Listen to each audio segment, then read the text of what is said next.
نحمدہ ونصلی علی رسولہ الکریم، اما بعد، اعوذ باللہ من الشیطان الرجیم۔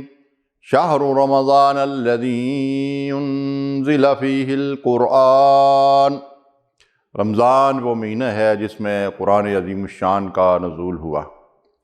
ناظرین، رمضان المبارک شہر القرآن اور شہر الصیام ہے۔ نزول قرآن سے لے کر آج تک امت مسلمہ کے مشاہیر اور اکابرین اس ماہ مبارک کے منتظر رہتے تھے۔ استقبال رمضان نبی صلی اللہ علیہ وسلم اور سلف صالحین کی سنت ہے۔ یہ مبارک مہینہ مسلمانوں کے لیے رحمتوں اور برکتوں اور بلندی درجات کی سوغات اپنے دامن میں لیے ہر سال مہمان نوازی کے اعزاز اور شرف سے نوازنے کے لیے سایہ فگن ہوتا ہے۔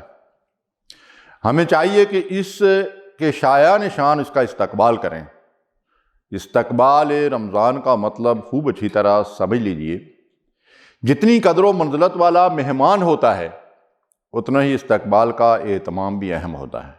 اس استقبال کا مطلب جھنڈیوں اور کمکموں سے مسجدوں اور محرابوں یا گلیوں اور بازاروں کو سجانا ہرگز نہیں ہے، بلکہ اس استقبال کا مطلب دلوں اور دماغوں میں رمضان کی اہمیت اور افادیت کا چراغ روشن کرنا اور دل کی کھیتی کو نیکیوں کے بیج کی قبولیت کے لیے توبہ کے آنسوں سے تراوٹ دینے اور رمضان کے فیوز و برکات سے پوری طرح فیضیاب ہونے کے قابل بنانا ہے۔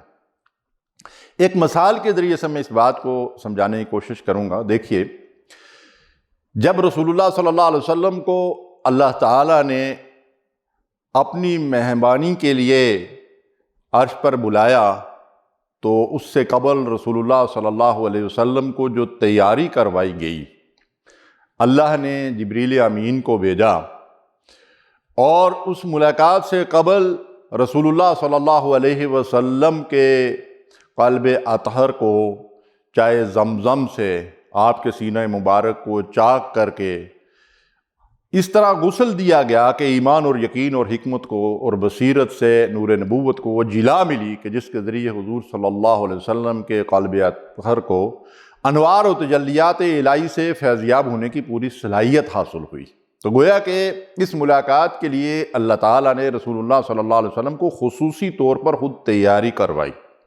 تو ناظرین، آئیے ہم سب بھی توبہ کے آنسوں سے غبار آلود دلوں سے بغض و کینہ اور حسد اور دشمنیاں، شرک اور نفاق کے جراثیم اور تمام گناہوں کے میل کو دھو ڈالیں اور آئینے کی طرح صاف دل کے ساتھ رمضان سے ملاقات کی دعائیں اور التجائیں کریں۔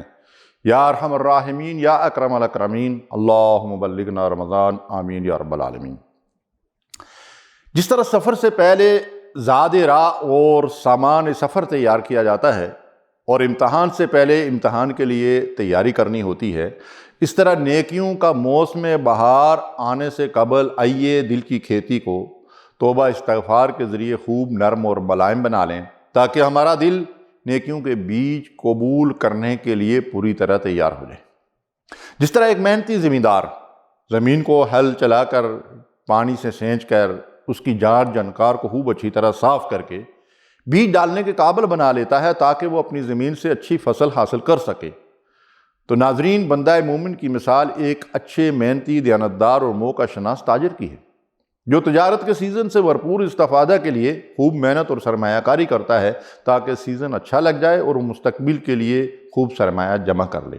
آئیے ہم سب رمضان کی تشریف آوری سے قبل نیکیوں کے اس موسم بہار کی آمد سے قبل ہی اپنے اوقات کی ایسی منصوبہ بندی کر لیں تاکہ طے شدہ منصوبے کے مطابق ہم اللہ کی مغفرت اور رمضان کے تمام فیوز و برکات اور نیکیوں کی فصل بہار سے خوب استفادہ کر سکیں۔ جان لیجئے، ہمارے پاس رمضان کی بابرکت ساعات کا بہت ہی قلیل سرمایہ صرف 29 یا 30 دن کے لیے ہمیں حاصل ہوگا۔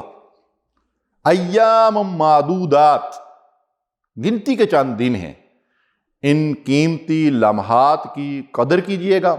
اللہ کے حبیب علیہ الصلوۃ والسلام نے فرمایا، ہلاک ہو گیا وہ شخص جس نے رمضان کا مہینہ پایا لیکن اللہ سے اپنے گناہوں کی بخشش حاصل نہ کر سکا۔ ناظرین، اگر ہم نے رمضان کی قدر و منزلت کو نہ پہچانا تو ہمارے حصے میں روز قیامت ندامت اور حسرت کے سوا کچھ نہ آئے گا۔